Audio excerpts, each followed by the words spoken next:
ചക്കിട്ടപ്പാറയിൽ ഇരുമ്പയർ ഖനനത്തിനായി MSPL company വീണ്ടും നീക്കം സജീവമാക്കിയതോടെ പ്രതിരോധമുയർത്തി ജനകീയ സമരസമിതി പ്രക്ഷോഭം ആരംഭിച്ചു.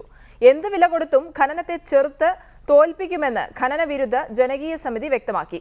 കേന്ദ്ര പരിസ്ഥിതി മന്ത്രാലയത്തിന്റെ അനുമതിക്കായി MSPL കമ്പനി കത്ത് നൽകിയ സാഹചര്യത്തിലാണ് വീണ്ടും സമരമുഖം തുറക്കുന്നത്. ചക്കിട്ടപ്പാറയിൽ ഖനനാനുമതിക്ക് MSPL കമ്പനി സമീപിച്ചിരുന്നുവെങ്കിലും ചക്കിട്ടപ്പാറ പഞ്ചായത്ത് ആവശ്യം തള്ളിയിരുന്നു.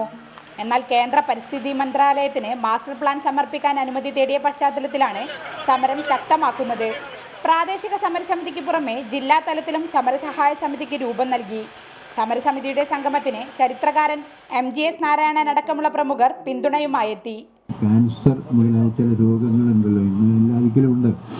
അപ്പോൾ അതിനൊക്കെ അതിൻ്റെ ആദ്യ ഘട്ടത്തിലാണെങ്കിൽ കുറേയൊക്കെ ചികിത്സ സാധിക്കും. പക്ഷെ കുറേ വളർന്നു കഴിഞ്ഞ് അതിൻ്റെ പ്രൈമറി കഴിഞ്ഞ് സെക്കൻഡറി സ്റ്റേജിലൊക്കെ എത്തിയാൽ പിന്നെ അതിന് മറുമരുന്നില്ല എന്നാണ് പറയപ്പെടുന്നത്. ഏതാണ്ട് അതുപോലെയാണ് ഈ തരത്തിലുള്ള കോർപ്പറേറ്റുകളുടെ വളർച്ച. ഖനിവൽക്കരണത്തിന്റെ ഇരകളാണ് ഗോവ, മുംബൈ പോലുള്ള നഗരങ്ങളിലെ ചേരികളിൽ ഇരുട്ടു ജീവിതം നയിക്കുന്നതെന്നാണ് എഴുത്തുകാരൻ TP രാജീവന്റെ മുന്നറിയിപ്പ്.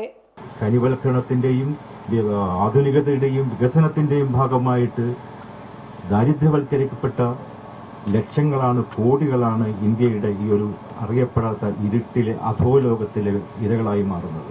ചക്കിട്ടപ്പാറയിലെ ജൈവസമ്പത്ത് എന്ത് വില കൊടുത്തും സംരക്ഷിക്കുമെന്നും സമരസമിതി പ്രവർത്തകർ പ്രതിജ്ഞയെടുത്തു. ഈ ഭൂമിയിൽ ഒരു ഇഞ്ച് സ്ഥലത്ത് പോലും ഖനനത്തിന് അനുവദിക്കില്ലെന്നും ഞാൻ പയ്യാനിക്കോട്ടയെ സാക്ഷി നിർത്തി പ്രതിജ്ഞ ചെയ്യുന്നു. റിപ്പോർട്ടർ, കോഴിക്കോട്.